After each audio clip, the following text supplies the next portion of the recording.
Welcome back to Fire Emblem Echoes. I know it hasn't been that long since we've seen Celica, but it feels like it's been a hot minute since we've played as her. And also, Paula and Katria have been on the space forever. Let's see how they're doing.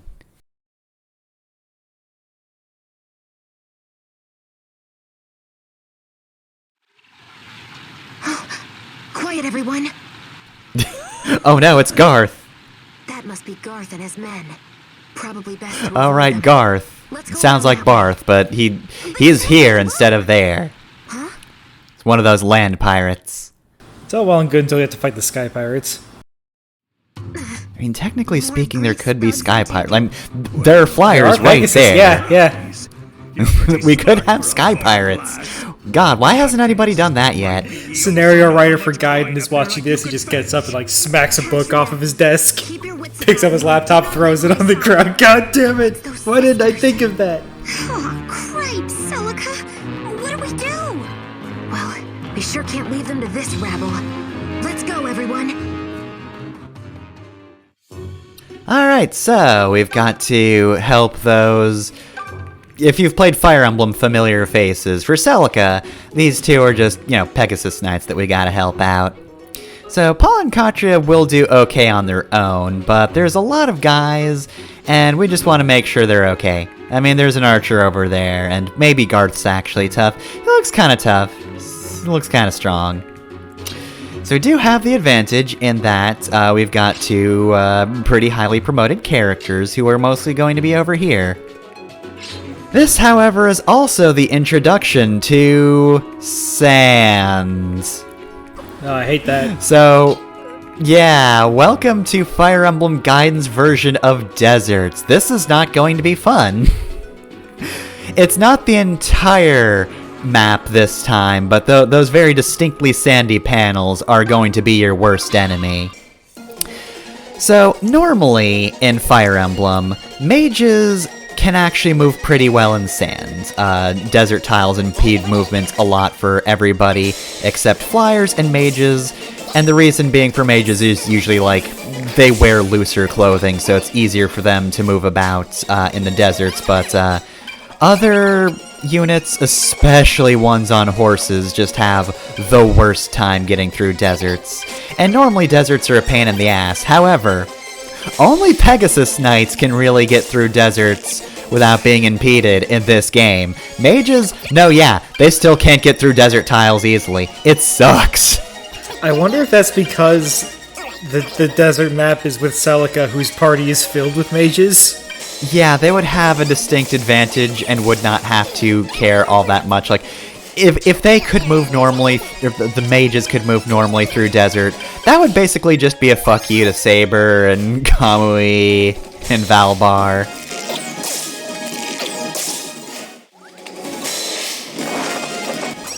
For now, at least, it only serves as sort of a separation. You're going to want to keep your units on whatever side they start on, because they cannot easily get to the other side, so have your Pegasus Knight saving party on the right side. That's going to be my pre-promotes here. And also Jenny, but, she might be needed for emergency healing. And all the boss fighters, they can be over there. Anybody who may or may not need experience from a boss, you can take Garth. So anyway, since we have introduced Paula and Katria, let's go over voice actors real quick. And I do mean quick because Paula is voiced by Alexis Tipton, who's the voice of Claire. We've talked about her already. Hooray! Let's work for us. Alexis Tipton, if you'll recall, is the one who voices a lot of anime characters in basically every anime that I haven't seen. I don't recognize most of her roles, but yeah. Here she is again. She's pulling double duty for two different Pegasus Knights. And the other voice actress has not had many roles. It is Connor Kelly Eiding. Yes, related to Paul Eiding. Oh. She's the daughter of Paul Eiding. She hasn't had many roles, though. In fact, most of her roles are actually in Fire Emblem. She, of course, is the voice of Katria here and in Fire Emblem Heroes. She is also the voice of Felicia and Setsuna from Fire Emblem Fates, and of course, in the Heroes versions as well. And in addition, her Heroes Only role is Marissa from Sacred Stones. And the only other voice role I could find for her was actually Operator 210 from Nier Automata, so... that was that 2B's operator or 9S's operator? I do not remember. Well, shit. I just remember 2B's operator was low-key crushing on her. I don't remember if that was her, though. I don't think it was. It might be 9S. I think it might be 9S. Anyways, while we're talking about voice actors, I want to correct something I said in an earlier episode. I referred to Kate Higgins as the current voice of Tails. That's not correct. The current voice of Tails is Colleen O'Shaughnessy. She's the one that got on the Sonic the Hedgehog 2 poster. I will probably have fixed that in post anyway, or mentioned it in post anyway, but yeah, it's also here. I want to make sure our audience knows that I figured this out on my own. It's weird how recently the cast has changed. You know what else is weird? Mike Pollock is still there. He has survived 2 voice actor purges. Mm-hmm. He's just that good. I suppose that's the benefits of just actually being Eggman in real life. I guess he has the master plan, and the master plan is how to avoid getting thrown out by Sega. the cruel, unfeeling CEOs of Sega. God, who else survived the purge? I feel like one of the voice actors I've mentioned for Sonic actually did. I don't think Vector's changed recently. The Vector not changing is funny to me. But yeah, I don't remember the current voice of the Sonic games as much, because they haven't been utilized is the thing. Yeah, has Sonic spoken since Roger got fired? I don't think so. Is he not the voice anymore? I don't remember who it could be now is the thing. I'm pretty sure he got let go, but that might be me misremembering because I don't know what the fuck. If he was, it was recent, and there hasn't really been another Sonic game since. The last big one was Forces. There have been 3 Sonic voice actor purges. I can't keep up with who got fired in each of them. I know, it sucks. The first one was the easiest to keep track of because they just swapped everybody for the 4Kids actors from Sonic X. And that's probably the most tolerable voice actor purge in hindsight. Okay, so I've seen clips of Sonic X recently, so I will say the 4Kids actors actually did improve over time, because hearing the early Shadow from Jason Griffith, it's okay, that is just Sonic, but slightly more gravelly. But yeah,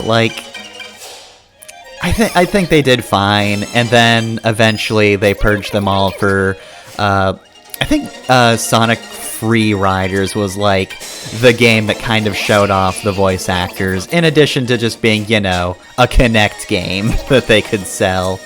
It was surprisingly quick. There weren't that many games where the Sonic VAs were the 4Kids actors. It can be kind of hard to keep track, as Mike Pollock, as we mentioned, never left. It feels like it was more, though, because, again, Sonic Free Riders is where they changed them all out, and then we had, Sonic Generations and Sonic Forces were the voiced games. And, I remember the voices a little more because of Generations, do not remember Free Riders at all. But, Generations I kind of remember. By which I mostly mean I just remember Shadow going, "You got this, Sonic!" You don't remember every voice clip for that looks like a homing shot? Weirdly enough, those all bleed together. But anyway, all that is to say, finally, a voice actress I know every role of. Because Connor Ellie Kiting only voiced Fire Emblem characters and one Nier Automata character. Yeah, this is a Fire Emblem Let's Play, right? Yeah. Why are we talking about Sonic? Voice actors happened. It's definitely not my fault. Yeah, certainly not. We managed to keep those sisters safe. Come now. We'll gain nothing by lingering. Wait! We didn't get to properly... and they're gone.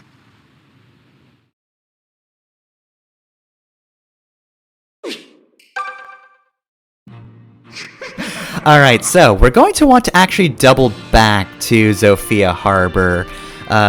This is a rare moment where it's actually a good idea, because if you don't do that, you're not recruiting Paula and Katria, and you're going to want them. Oh, good. I forgot about that. That's a weird fuck you. Yeah, this extremely feels like a Gaiden holdover. Just like, oh hey, you finished the map and they're not in your party. Did you notice that? You better go back. There's at least a cutscene here where you can see them enter the map and not join you. They specifically arrive and do not ungreen. Yeah, but that just feels like they're gonna join you later. Oh, absolutely. Like, I would have just gone on to the next map. I don't remember what I did when I actually played it. I probably played with a guide. Mm-hmm. Now, there are some side questy things we can do in this region as well, which is also why we're back.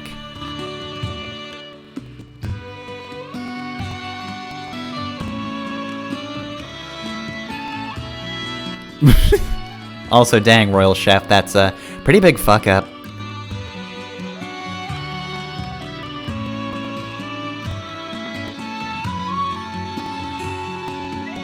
A Dagon, you say? Well, there's no fishing minigame in Echoes. Or is there? No, there isn't. There's no fishing minigame. I mean, I don't see why we wouldn't. What's more important than doing this right now?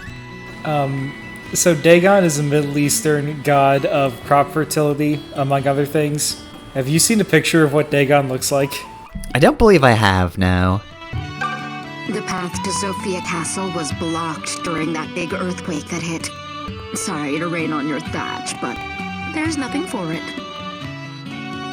There are many, but I'm going to send you one because I demand you put this into the video. Alright. This is the guy we're looking for.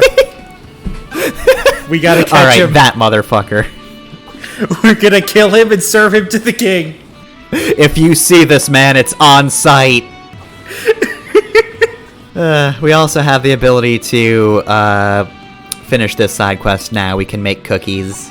This guy shows up in South Vietnam and with a fish hook and a bowl of rice ready to catch him. Alright, well, here's Lord Fugu. Lord Fug? Are you Fugu or Fugue? Lord Fug and a Fugue? You're spelled Fugue, but that's only if people know how to spell Fugue. Also, it's a name, so it doesn't have to follow standard pronunciation rules. I mean, I guess Lord Fugue does fit his situation, but like, I don't know, that just seems like a terrible thing to name your family. Like, your family name should not be fitting, or you are in dire straits, my friend. You are not in a good position.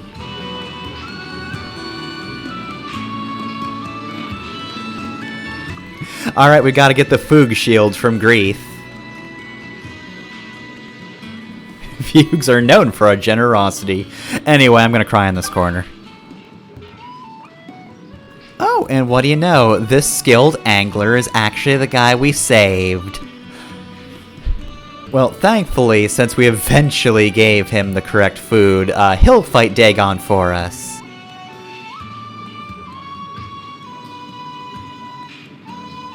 Alright, we gotta kill this man and get his meat. I should be clear, there are multiple depictions of Dagon. That was just... And that was the only one I saw that looked even remotely human. He was just so fucking funny to me. Like, this is who we're looking for. This is the fish we want. We're gonna have to get his ass. But we are going to need a very good line in order to do that, so we'll have to wait on that one. So for the time being, a guy got summoned to the north there. He's gonna be a pain. He's also going to move downwards. So let's hope he doesn't move when we do this. Alright, here's a normal-ass skirmish. Oh, great. Another graveyard filled with even more terrors. I mean, it's fine, Bowie. already. We fought so many zombies by Scrap now. Like weeds. It's perfect target practice. After this little warm-up, we can storm the Temple of Mila with spells. We're not doing that Why for a would we want while, to May. storm the temple? It's gonna be a while till we go to the Temple of Mila. Alright, so... Oh, hey, yeah, future me, Paula, Katria, explain them. It's time for some Pegasus Nights. Celica's first, if you don't have the DLC. That being said, we're starting with Paula, who, despite being the eldest of the White Wings, is not really your typical Pegasus Knight. She's honestly just your typical physical class, except she flies. She hits hard, and she will probably hit, and she's got a really solid defense for a Pegasus Knight. Usually that's one of the Pegasus Knight's weaker stats, but here, yeah, no, Paula's got it good. I'd say if anything gets in her way, it would be her lack of speed. While Paula can survive pretty well, she's not very fast, and so while she hits hard, she probably won't be doubling, which is really unusual amongst Pegasus Knights. Worse off, her starting weapon, the Javelin, does give her an advantage in range. It allows her to attack from 2 spaces away, but it lowers her speed even further. Paula's got a few growing pains. She will eventually be extremely powerful, but early on, not being able to double really doesn't do her any favors, and if you're not careful, she might fall behind. If she doesn't fall behind, however, yeah, no, she's a powerhouse. And whether or not you keep that javelin is up to you. Again, range is very helpful, but maybe you don't want her to get wailed on if people do reach her. And our other new character is Katria.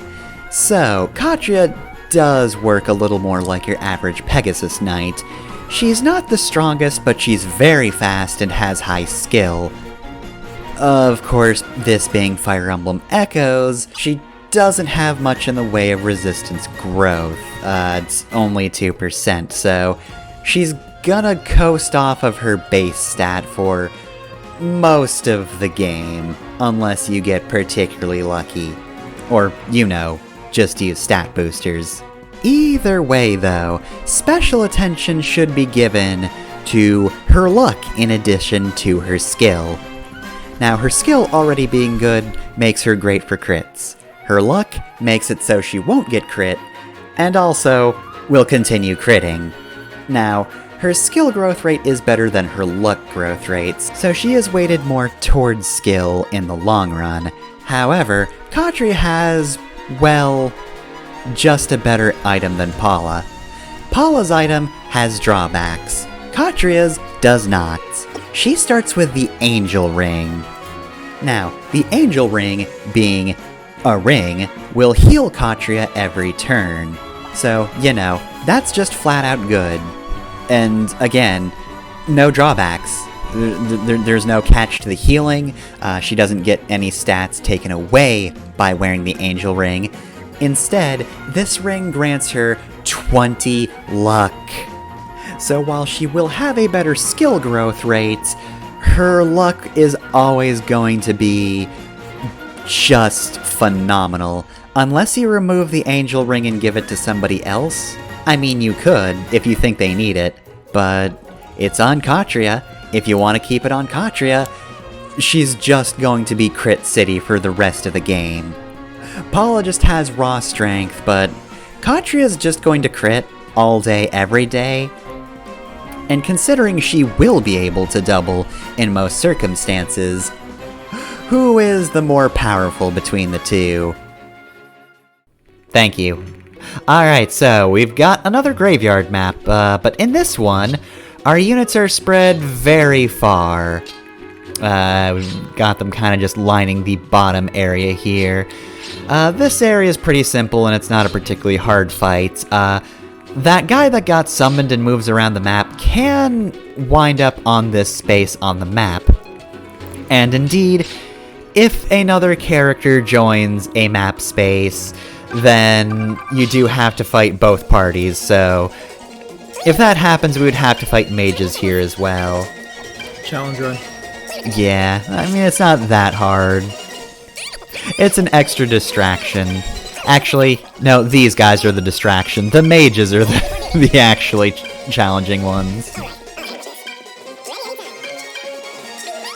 You keep grouping your characters by technical effectiveness and not by character relations, and it's fucking with me. Stop separating Valbar, Kamui, and Leon. They need to be together. Well, look. At the very least, I'm sure Leon doesn't want Kamui there. He wants Valbar all to himself.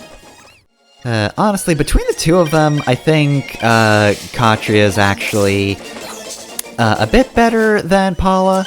You could probably give Paula a different weapon other than the javelin, but I think range is kind of her advantage at the moment.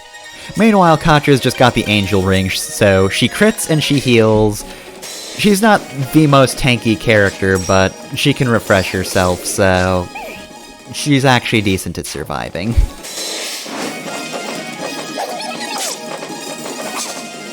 I don't remember growth rates off the top of my head, but I feel like Paula is better in New Mystery of the Emblem than she is in this game. Because in New Mystery of the Emblem, she's vicious. She's probably one of the best flying characters in the game. Like, I usually used to wind up more with Seda in my party because, you know, Marth's fiancé and all, but like, when I used Paula, she kind of just destroyed everyone. Pegasus Knights are one of the classes I have a hard time using for some reason. Weird. I'd call that a perfect victory. I guess they are more delicate than other classes. Yeah, they have low damage and low HP, so I have a tendency to fuck myself with them a little too often. Mm-hmm. Yeah, personally, I have always been the Myrmidon user, so like, fast, critty characters have always been my wheelhouse.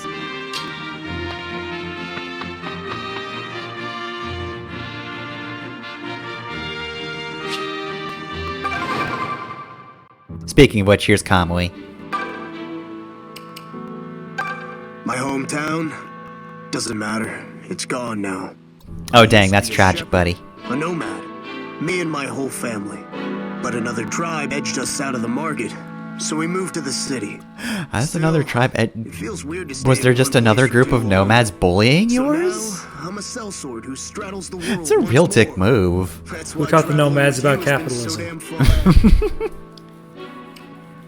Well, the capitalists. Fuckers. That's just kind of how it goes. Capitalists either bring capitalism or smallpox. So, you know, either or. Or both.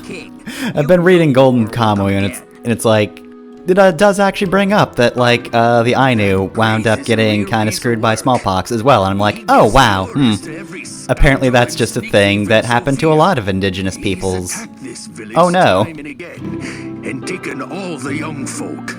There's not a man who would stand up to him, even when the king drew breath. Alright, well, Celica, got anything, got anything to bring the mood up?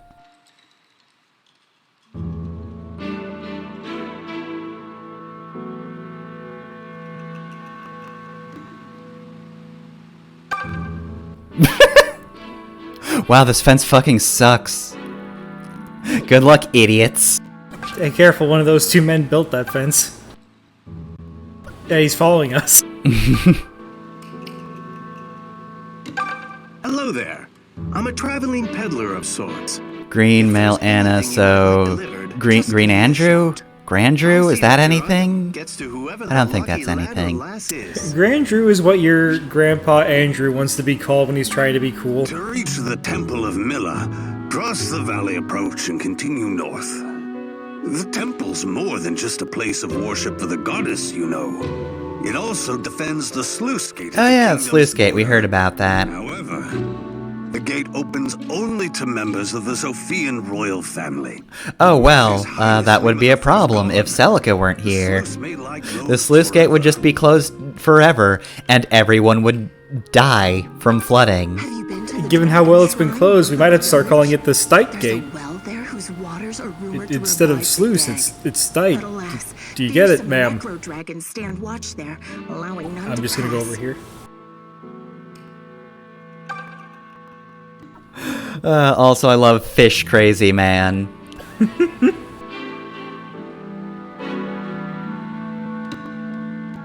That's why they named it that way they did, I reckon. Love me a shieldfish. Hope you have a shieldfish.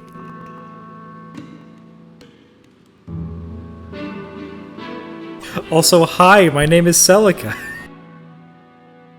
Do we want to try introducing ourselves first? Oh god. No.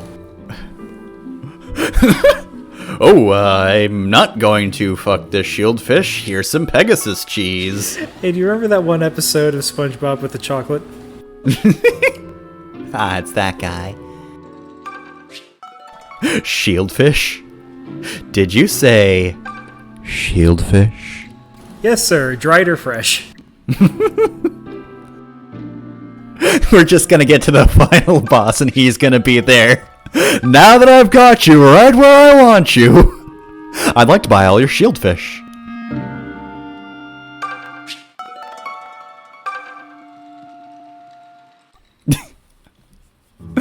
God, Celica just goes everywhere and criticizes everything. No wonder she gets along so well with Alm. So this is also the town where we get introduced to the blacksmith on Celica's route.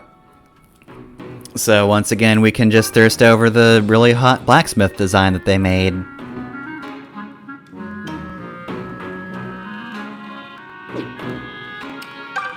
Welcome. So because I didn't do any of the grinding maps with Celica, I do not have anywhere near as much money as Alm does. A little bit of grinding makes a lot of difference, actually, which I guess is nice. It's like if you're gonna pay for stuff, which it totally did, you might as well get a lot of resources out of it. Silver and especially gold marks in this game are hard to come by as it is. Experience is easy enough to get without having to go for DLC, but marks, yeah, no, you're gonna need these.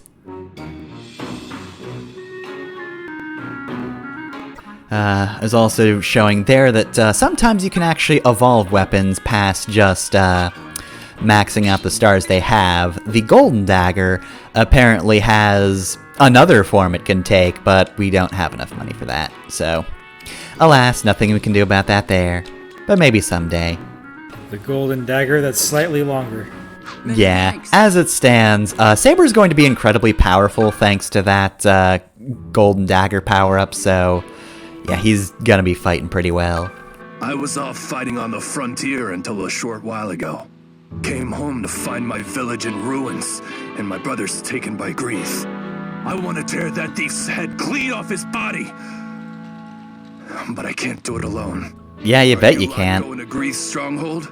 If so, let me come and have my revenge. Alright, Terrible Vengeance sounds great. Let's recruit him. So, Atlas, unless you picked up Cliff and Faye by leaving them behind as Alm, is Celica's villager. So, hey, future me, you got another one to go over. So, the first thing you need to know about Atlas is that he is probably the hardest villager to work with in the game. Not to say that the other villagers are full of endless possibility. I mean, look, most of them are extremely not good at mages. Tobin and Gray just cannot be expected to wield magic effectively. But, that being said, Atlas has a very limited stat spread. He's good at two things, HP and attack. Those are his things. He is a bag of blood that punches very good. His skill is okay. Everything else, no, not good. It's all bad. It's all real bad. It's evenly bad, but it's bad nonetheless. Believe it or not, though, he is actually improved over Gaiden. His growth rates were worse. So first off, a bit of a blessing and a curse, but Atlas starts at level 10, which means he is well in promotion territory. So you can just double back to a shrine and promote him, which would be the smart thing to do. However, there is a bit of a downside, though given the way Echoes works, it's not huge. His initial stat spread is garbage. This is what I would expect from a lower-leveled villager. I mean, again, he's real good at punching, but otherwise, his initial stats do not do him any favors. But again, advantage of Echoes is that whatever class you choose should have some boost for his terrible stats. Some of his stats will reach a threshold when you change classes. It's not quite enough to make Atlas amazing, though. Now, that being said, once you actually want to promote him, that's where I think the biggest trouble with him actually comes in. I can say from experience, Atlas is one of the few characters who has an unworkable class. In my first run, I made Atlas a Cavalier because, well, it filled a niche. Now, that would have been completely true in Fire Emblem Gaiden. Atlas is your only potential Cavalier. In this game, you might be able to guess, but we do have at least one Cavalier candidate. And if you really want to, pitchforks are an option, as long as you've got the DLC. However, I don't think he's a good Cavalier. Being he only has good attack, he's really not braced for just about any combination of enemies. While he does have a lot of HP, usually that's paired up with something good, but he doesn't have good defense or resistance, so if there's a large group of anything, Atlas really isn't good for it. He's basically just here to finish off a mob, not take it on. Believe me, he can't take on a mob, he cannot hold a choke point, but he can punch real good. Now, the horse might be tempting, because that does give him a lot of movement, and that is a potential advantage, but I really don't think it's worthwhile. I just did not have a good time with him as a Cavalier. He was, without a doubt, one of my worst units. And as you might be able to tell from his magic list, he doesn't make a good mage either, but that shouldn't be a surprise. He is the jockiest jock who ever jocked. What does he need books for? So that leaves him with the option of Mercenary and Archer. So you've got 1,000 mercenaries already. He does make an okay mercenary, though. That line does sort of pick up some of his flack, especially once you get to Dreadfighter. In fact, Dreadfighter actually helps him take on mages, because he can punch them real good and doesn't take as much punishment from them. But I think overall, Archer really is your best choice. It's not as redundant as the mercenaries, and he does have some competition from Leon, who I'm sure doesn't enjoy having competition, but we didn't ask for his opinion.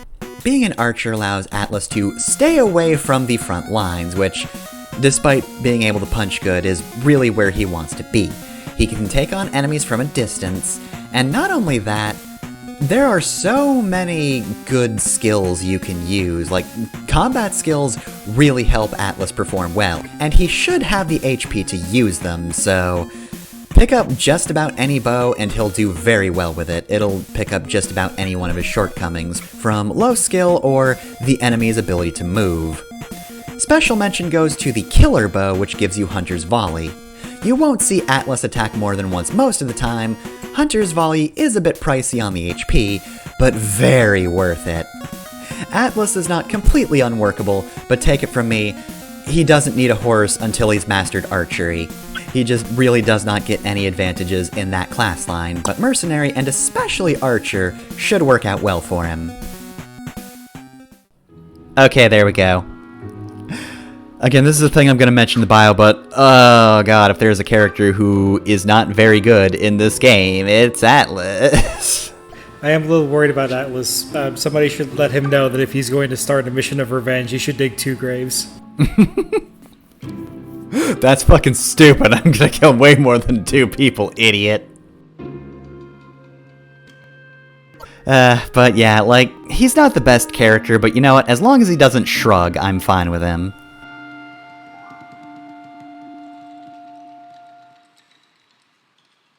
We've also got an equivalent side quest to Alm's route. There's a little girl that got kidnapped on that one, and there's a young boy that got kidnapped on this one.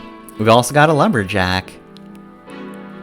So, if you did not succumb to the temptation of picking up every single thing at the start of the game, you can do this easily enough by having Celica visit Ram Village, but this guy needs an axe.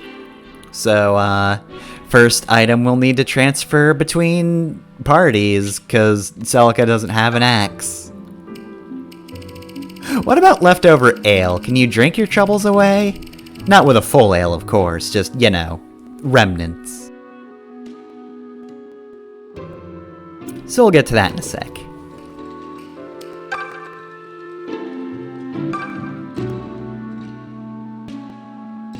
Are you gonna criticize that, or is that just an observation, Celica? I don't think Celica knows the difference. Yep, insulting the tree too.